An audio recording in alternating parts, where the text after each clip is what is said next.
오늘은 이제 마가복음 12장 말씀을 함께 앞부분만 잠깐 살펴보기로 합니다. 지난주까지 우리는 마가복음 11장을 함께 살펴봤었는데, 마가복음 11장에서는 예수님이 날마다 예루살렘 성전을 방문하시면서 그 당시에 성전 중심의 그 유대교 지도자들, 성전의 지도자들을 책망하셨던 걸 우리가 살펴봤습니다. 성전에 온갖 돈 바꾸는 사람들, 장사하는 사람들, 그런 사람들을 꾸짖으시고 또 성전 가운데 있는 지도자들을 책망하셨던 거예요. 그래서 그들에 대한 책망을 뭐로 사실은 나타내셨냐면 한 무화과 나무의 열매 없음을 저주하심으로 인해서 그 무화과 나무가 상징하는 것이 여러분 뭐였습니까? 이게 바로 열매 없는 유대 종교를 나타내는 것이었습니다. 그래서 성전의 주인으로서 자리를 차지하고 있지만 정작 한 사람도 구원하지 못하는, 죽어가는 자들을 구원하지 못하는 그런 유대 종교의 지도자들을 책망하는 내용으로서 무화과 나무에 대해서 말씀하셨던 것이죠. 오늘 본문인 12장도 사실은 열매에 대한 말씀이죠. 그죠? 나무의 종류만 다를 뿐이지 11장에는 무화과 나무의 열매를 요구하셨던 것처럼 12장에서는 하나님은 어떤 열매를 요구하실까요? 포도나무의 열매를, 포도원의 열매들을 찾고 계시다라고 하는 거죠. 종류만 다를 뿐이지 하나님이 찾으시는 것은 주님께서 요구하신 열매들을 우리에게 찾고 계시다는 얘기입니다. 그래서 여러분 성경 전체를 보면 조금씩 상황만 다를 뿐이지 성경 안에는 포도원이나 또 각종 나무의 열매와 관련된 그런 비유들이 참 많이 나오는 걸 알 수가 있죠. 기억나는 그 예화 중에 하나가 있죠. 사사기에 보면 누굽니까? 그 기드온의 아들이 아비멜렉이 자기가 이렇게 막 힘을 가지고 자기가 막 왕위에 오르려고 할 때, 그때 그 다른 왕자들이 다 죽임을 당하는 그런 끔찍한 일이 있었죠. 그때 살아남았던 동생 요담이라고 하는 한 사람이 나무의 비유를 이야기합니다. 기억나죠? 그래서 포도나무, 무화과 나무, 각종 나무들 중에 왕을 뽑는데 그 나무들이 어떻게 합니까? 전부 다 거절을 합니다. 네. 우리나라 같은 거절 안 하는데 그 나무들은 다 거절을 합니다. 근데 누가 왕이 돼요? 가시나무가 왕이 됩니다. 그래서 사실 그 나무들이 자기들의 삶의 목적을 정확하게 알고 있었어요.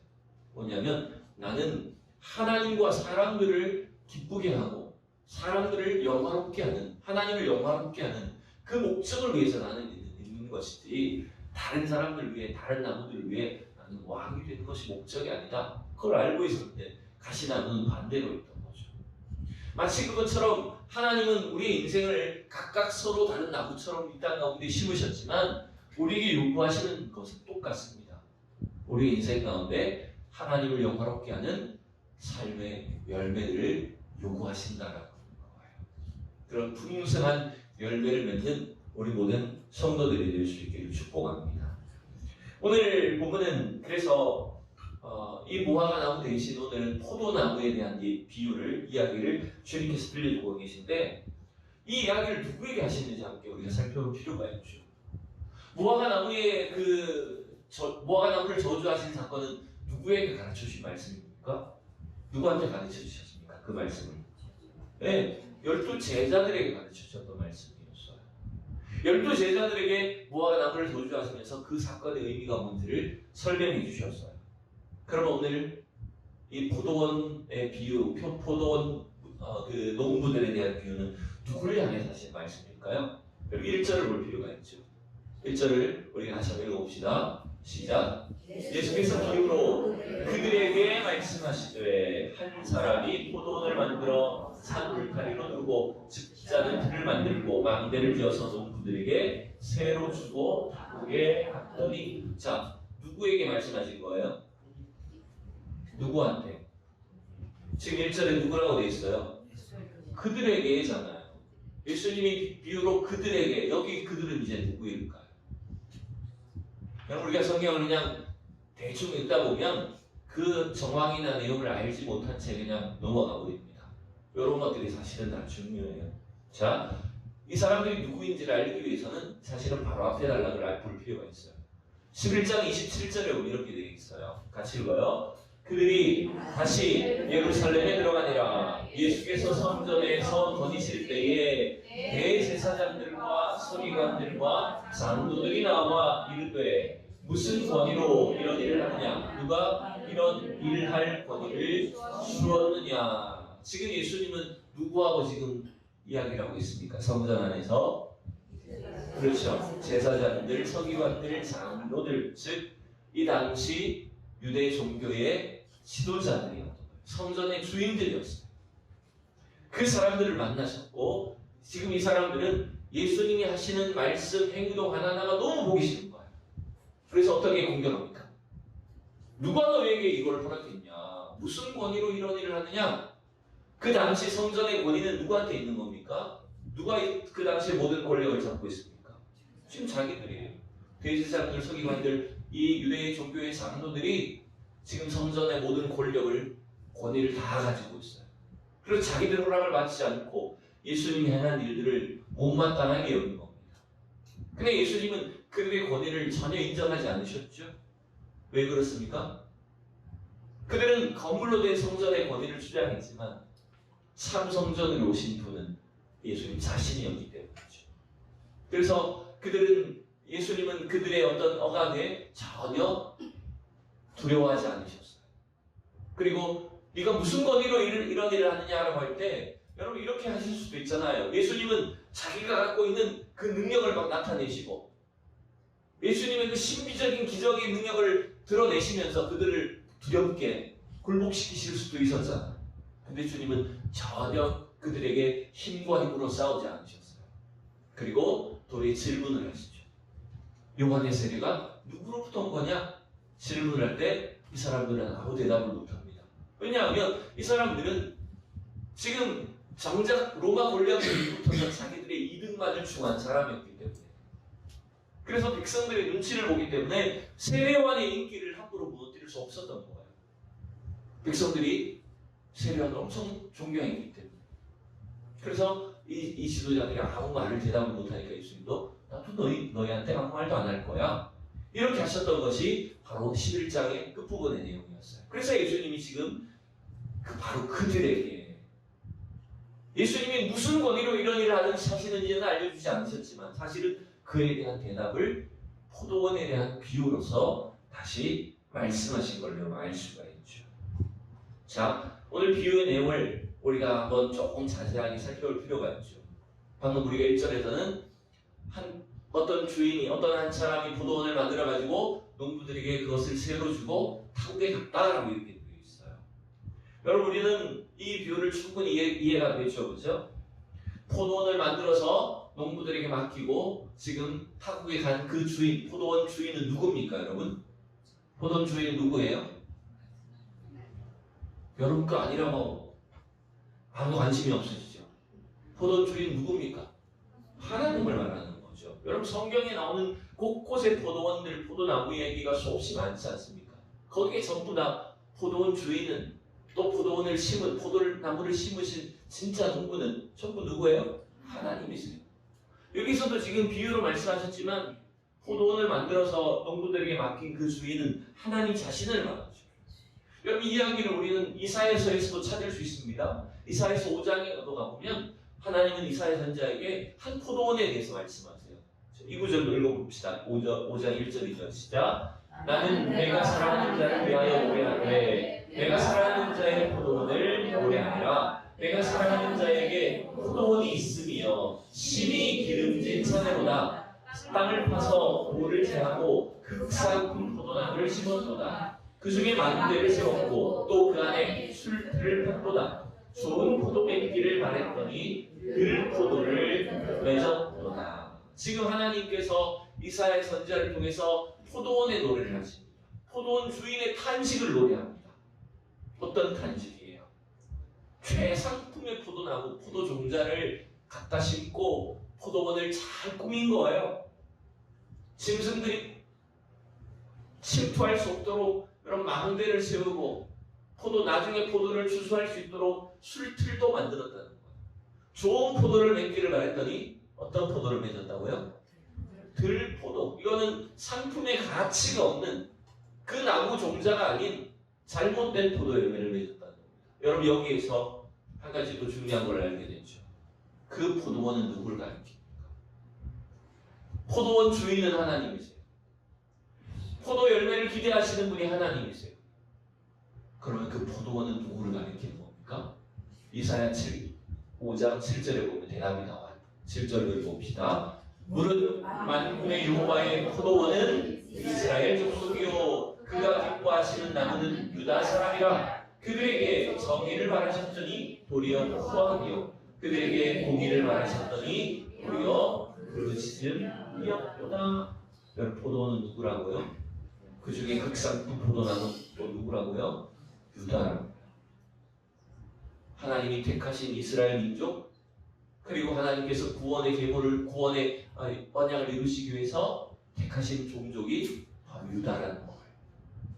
그들에게 하나님은 하나님 나라의 정의를, 또 하나님 기뻐하시는 열매들을 세상 가운데서 기대하셨는데 그는 도리어 포악하게 또 세상 사람들을 억압하고 하나님이 전혀 기대하시지 않는 그런 잘못된 열매를 맺었다는 거죠. 여러분 이 이야기는 일맥상통한 겁니다. 그래서 오늘 한 포도원의 주인도 똑같이 농부들에게 그 열매를 기대하는 겁니다. 자, 2절 이하에 봅시다. 다시 마가복음으로 돌아와서 2절이 어떻게 시작해요? 때가 이르네 이렇게 시작합니다. 때가 이르네. 여러분 포도나무를 심으면 보통 몇 년쯤 돼야지 열매를 맺을까요? 저는 시골에 자랐기 때문에 농업을 배웠습니다. 고등학교 때 농업을 배웠어요. 근데 농업 시간에 배웠던 것 중에 하나는 과실을 심으면 최소한 3년이 지나야, 가지가 나와서 3년이 지나야지 열매를 맺기 시작한다고 합니다. 그래서 성경도 굉장히 이와 유사해요. 레위기에 가보면 이스라엘 백성들이 가나안 땅에 들어갔을 때 언제부터 이제 열매를 먹을 수 있냐라고 했을 때 레위기는 5년째부터. 그래서 첫 3년 동안은 제대로 된 열매를 맺지 못할 뿐 아니라 그 열매들은 마치 할례 받지 못하는 열매와 같아서 먹지 말라라고 하셨고, 그 다음에 드디어 제대로 열매를 맺는 4년째는 첫 열매는 누구의 것일까? 하나님의 것이기 때문에 하나님께 바쳐야 되게 돼 있고, 그 다음에 이스라엘 백성들이 먹을 수 있는 열매는 비로소 5년째부터 가능하다. 이렇게 되어 있어요. 그런데 여러분 오늘 이 본문에서도 어쩌면 주인이 때가 이르매 주인이 드디어 열매를 달라고 열매의 소출을 이제 나에게도 달라라고 요구할 때는 한 몇 년이라고 볼 수 있을까요? 최소한 4년 혹은 5년째라고 볼 수 있는 거죠. 그런데 여러분 성경은 때가 이르매라고 할 때 이 때를 지난번에도 말씀드렸지만 카이로스의 시간을 쓰지 않고 크로노스의 시간을 씁니다. 성경을 찾아보면, 원어를 찾아보면 그래요. 여러분 이게 무슨 말입니까? 반대로 말해요. 크로노스의 시간을 쓰지 않고 카이로스의 시간을 씁니다. 크로노스의 시간은 그냥 흐르는 시간입니다. 그냥 우리 인간의 흘러가는 역사를 말하는 거예요. 그런데 이때는 카이로스의 때를 써요. 그게 무슨 말입니까? 이때는 하나님의 때를 말하는 겁니다. 하나님이 우리 인간의 역사를 주관하고 계신데 그 가운데서 특별히 우리 가운데 오셔서 우리를 구원하시는 때, 혹은 그 구원의 열매를 거두시는 때, 하나님 우리 삶에 개입하시는 하나님의 시간이 있다는 겁니다. 근데 농부들 입장에서는 어려운 점이 뭐냐면 주인이 언제 올지 알아요 몰라요? 모른다는 거예요. 그래서 성경은 계속해서 우리에게 말합니다. 도둑이 언제 올지 알지 못하는 것처럼 하나님이 언제 다시 올지 우리 알지 못하기 때문에 어떻게 하라고요? 깨어있으라고. 그게 하나님의 때라는 거예요. 지금 농부들에게도 주인의 때가 되면 농부들에게 반드시 그 포도원 소출을 받으려고 온다는 거예요. 자, 그런데 오늘 본문에서는 주인이 직접 오지 않고 누구를 보내요? 계속해서 종을 보내기 시작합니다. 주인의 그 주인의 명령을 받아서 대리인으로 지금 종들이 오는 거예요. 근데 이 악한 농부들이 어떻게 해요? 매년 찾아오는 종을 때리고 또 욕보이고 모욕 주고 심지어는 나중에 어떻게 합니까? 죽이기까지 합니다. 한 번 죽여보니까 별일 없네, 괜찮네, 계속 죽이기 시작했다. 여러분, 우리가 또 여기서 알 수 있죠? 이 주인은 하나님이시고 그 포도원 주인이신 하나님 보내시는 종들은 누굽니까? 종들은 누굴까요? 종들은 바로 구약의 선지자들 말합니다. 하나님의 명령을, 하나님의 말씀을 가지고 하나님은 선지자들을 종들로 보내십니다. 그래서 뭘 명령할까요? 하나님 앞에 회개할 것을 요구하십니다. 지금 교만해져 있고 완악해져 있는 이 농부들에게 다시 하나님의 말씀 앞에 묵종하고 회개하고 순종하기를 요구하시는데, 그러나 지나온 역사 속에서 이스라엘은 어떻게 했다는 겁니까? 지금까지 이스라엘은 유다 백성들을 어떻게 했다는 거예요? 하나님 보내신 선지자들을 때리고 욕보이고 죽이기까지 했다는 거예요. 세례요한도 그렇지 않습니까? 구약의 마지막 선지자인 세례요한도 결국은 하나님의 말씀을 선포하다가 죽임을 당합니다. 지금 주님은 한 비유의 이야기를 하시지만 사실은 이스라엘에 대해서, 이스라엘 민족의 역사에 대해서 말씀하고 계시는 거예요. 자, 오늘 이 비유에서 저는 가장 중요한 부분이 이거라고 생각을 합니다. 그러면 이 악한 농부들은 누구일까요? 악한 농부들은 누굽니까? 누구라고 생각합니까? 그렇죠. 이 비유의 이야기를 듣고 있는 자신들, 대제사장과 서기관들과 성전의 장로들이죠. 이 사람들도 예수님의 이야기를 듣다가 느낍니다. 처음에는 무슨 이야기야 이게? 그냥 엉뚱한 이야기를 하는 줄 알고 이야기에 빠져들었다가 나중에 들어보면 누구 이야기인 겁니까? 자기 이야기. 예수님이 아주 좋은 가르침의 방법이죠. 제가 이 사단을 빼뜨렸군요. 어쨌든 나중에 여러분 주인은 뭘 선택합니까? 종들을 죽이니까 최후의 방법, 주인이 선택한 최후의 방법은 뭡니까? 아들을 보낸 겁니다. 주인이 사랑하는 아들을 보내면 아들은 존중해 줄 거야. 아들에 대해서는 내 말을 들을 거야 라고 기대를 했지만 농부들은 어떻게 해버려요? 이제는 그 주인의 아들마저도 죽여버리고 그 아들이 받게 될 유산을, 상속을 우리가 다 가로채자. 그냥 세를 바치기 싫어서 욕심을 부리다가 죄가 점점점 커져서 어떻게 된 겁니까? 이제는 주인의 아들을 죽여버리고 그 농장까지도 포도원까지도 다 내 것으로 가로채자. 그렇게 큰 욕심을 부리게 되어버렸어요. 자, 여기서 제가 소설을 적었는데 이 이야기를 누구한테 하는 거라고요? 그렇죠. 여기 지금 유대 종교의 지도자들이 하고 있는 겁니다. 그래서 12절에 오면 이 사람들도 자기 이야기인 줄 알아요. 12절에 오세요. 그들이 예수의 이 비유가 자기들을 가리켜 말씀하신 힘인 줄 알고 이야기를 듣다 보니까 누구 이야기예요? 자기 이야기였어요. 자신들의 죄를 주님은 조목조목 생각하고 계신 거였어요. 여러분, 구약 성경에 오면 사무엘하 11장에 오면 다윗 왕이 우리아의 부인 바세바를 어떻게 합니까? 강제로 자기 부인 삼습니다. 그래서 큰 죄를 저집니다. 그리고 그 죄를 숨기기 위해서 부하 우리아를 전쟁터에서 죽이도록 만듭니다. 그렇게 큰 죄를 숨기고 아무렇지도 않게 있을 때 하나님은 나단 선지자를 다윗에게 보내셔서 어떻게 합니까? 한 이야기를 들려줍니다. 이야기 너무 길어서 할 필요가 없습니다. 어떤 한 사람, 부자가 남의 가난한 사람의 하나밖에 없는 어린 새끼 양을 빼앗는 이야기를 들려줍니다. 그 이야기를 듣고 다윗이 엄청 막 화를 내죠. 우리나라에 그런 나쁜 놈이 있단 말이야. 그런 놈 당장 잡아서 죽여야 된다. 그렇게 화를 낼 때 사실 그게 누구 이야기였어요? 바로 자기 이야기였어요. 자기 이야기라는 걸 깨닫고 다윗은 하나님 앞에 꼬꾸라집니다. 내가 이렇게 흉악한 죄인이었구나라는 것을 깨닫게 됩니다. 근데 오늘 이 유대 종교의 지도자들은 어떻게 합니까?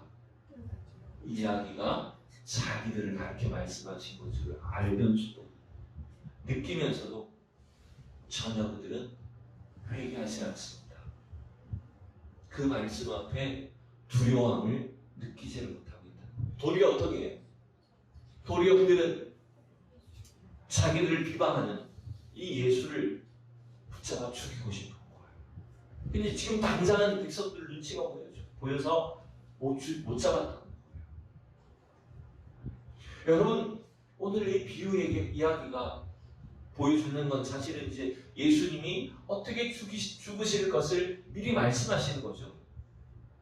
바로 이 당시의 종교 지도자들, 유대인들이 그렇게 자랑하는 예루살렘 성전의 그 지도자들에 의해서 예수님은 죽임을 당했다라고 하는 것, 곧 죽게 될 것을 미리 말씀하시는 거였어요.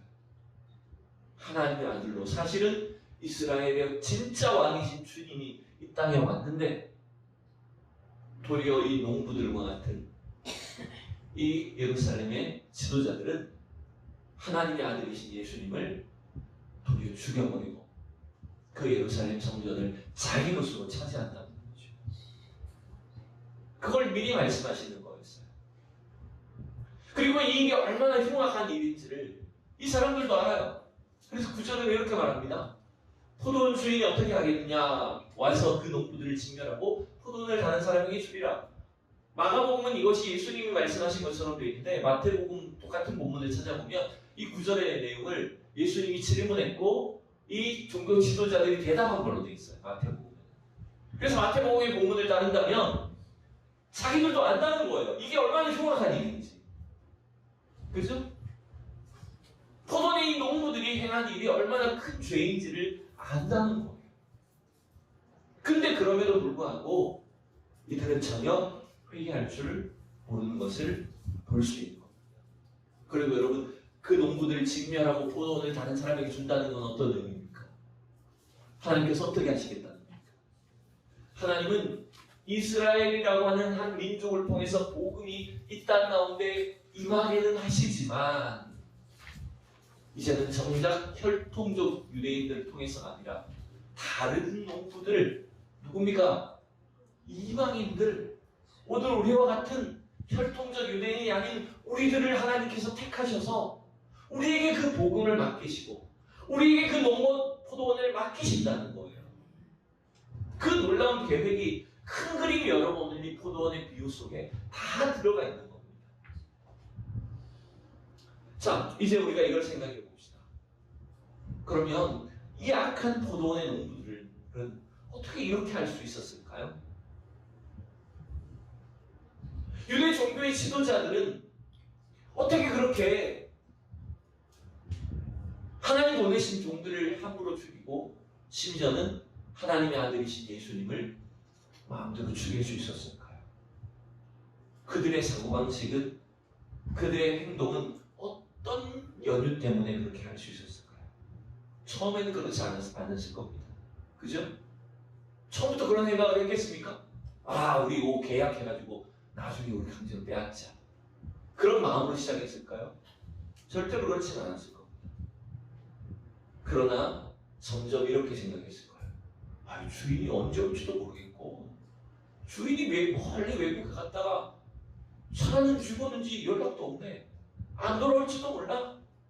가끔 뭐 종들이 오긴 하지만 별로 무섭지도 않아. 그냥 그 사람들 보내버리면 이거 우리가 매년 나오는 소출 우리 것으로 차지할 수 있을 거야. 그리고 나중에 그 주인의 아들을 마저 죽이면 어떻게 되는 거예요? 내 것이 될 거라고 생각하는 거죠. 저는 이 말씀을 가만히 보면서 그런 마음이 들었어요. 이 포도원 농부들의 잘못은, 죄는 뭡니까? 그것은 하나님이 그들에게, 주인이 그들에게 맡긴 것들을 뭐라고 생각하는 겁니까? 내 것이라고 얘기합니다. 주인의식을 가지는 것이 아닙니다.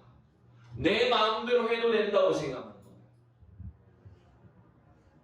그래서 이것이 그들의 죄의 시작이었습니다.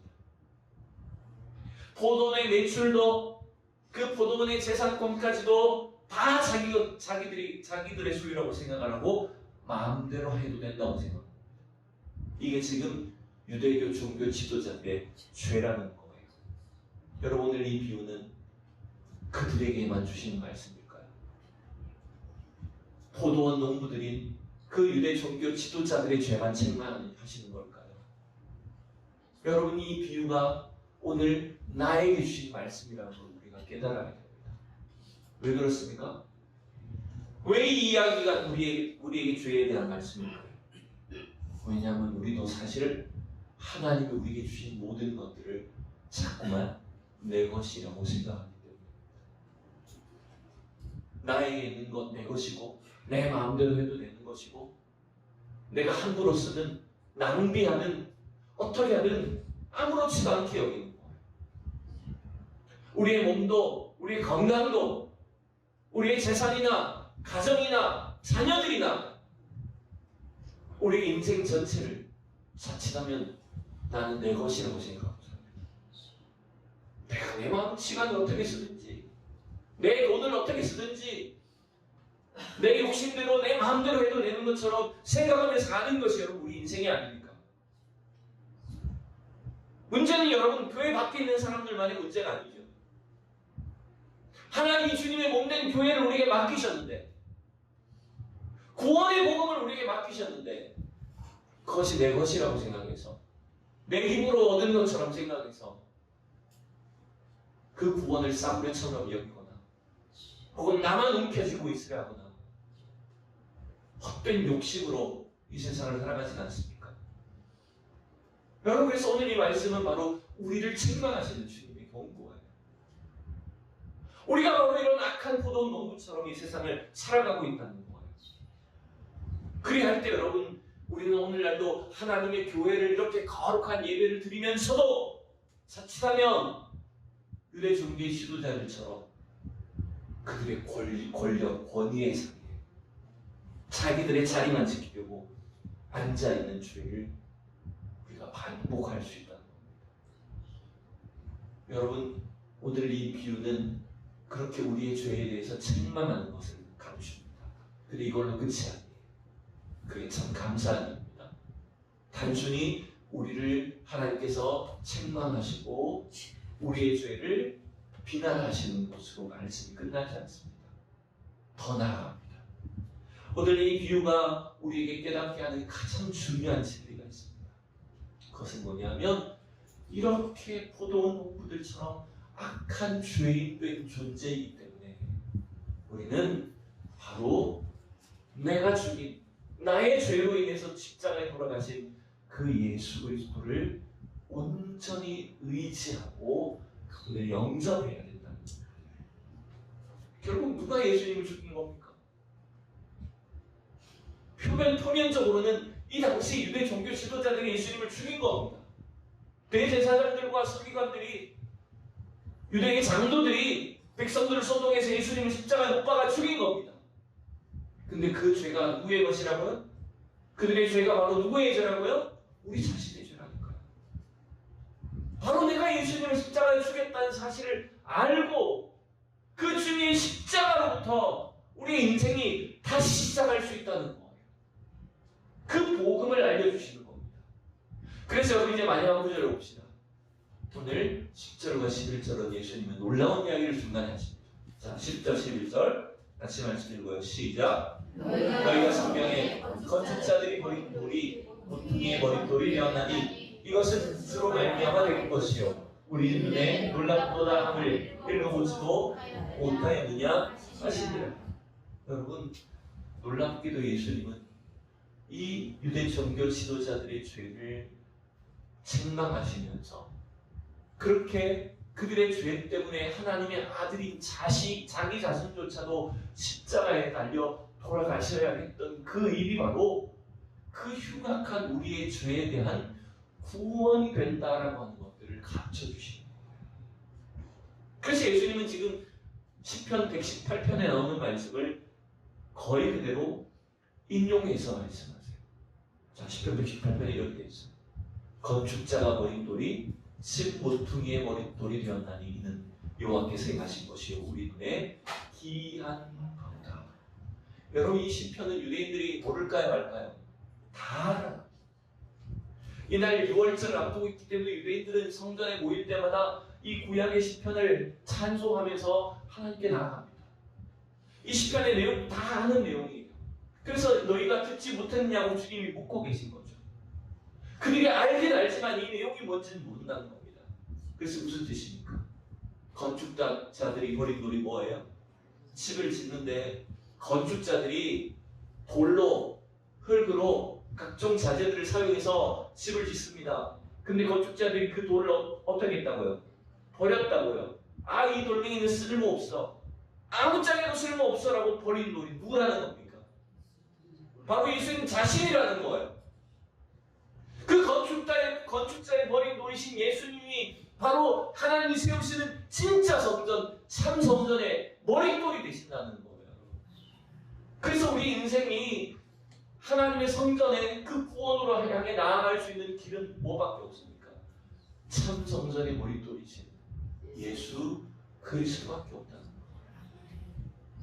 놀랍게도 바로 우리의 죄 때문에 이 땅에 오신 예수님이 바로 그 억울하게 죽은 포도원 주인의 아들처럼 우리가 그 예수님을 죽였고 그 버려진 포도원 밖에 버려지신 그 예수님을 통해서 참 성전의 문이 열려진 거예요. 참 구원의 길이 열려진 거예요. 여러분, 우리가 그 구원의 은혜를 받았음을 여러분 기억하셔야 돼요. 여러분, 결국 오늘 이 말씀이 바로 나를 향해 하신 말씀이라는 걸 여러분 기억하셔야 돼요. 저는 그래서 오늘 이 설교의 제목을 이렇게 잡아본 거예요. 어느 포도원의 비밀. 사실 겉으로 보기에 포도원이 참 아름답고 예쁘고 멋있어 보이지만 실제 그 포도원 안에 어떤 일이 일어난 겁니까? 추악한 비밀이 숨어 있는 거예요. 근데 놀랍게도 그 추악한 죄를 통해 죽으신 예수님을 통해 예수님이 우리 안에 하나님이 이루시는 놀라운 구원의 신비를 열어주시게 되는 겁니다. 이 놀라운 은혜가, 축복이 내 안에 이루어진 걸 여러분 감사하셔야 돼요. 그래서 지금 당장 우리 삶의 열매가 별로 없는 것처럼 보이고 내 삶의 결실이 안 나타나는 것처럼 보여도 날마다 예수 그리스도를 의지해서 여러분 열매 맺는 삶이 될 수 있기를 축복합니다. 이 놀라운 신비적인 은혜가 주님 안에서 우리 모든 성도들 가운데 이루어질 줄로 믿습니다. 기도하겠습니다.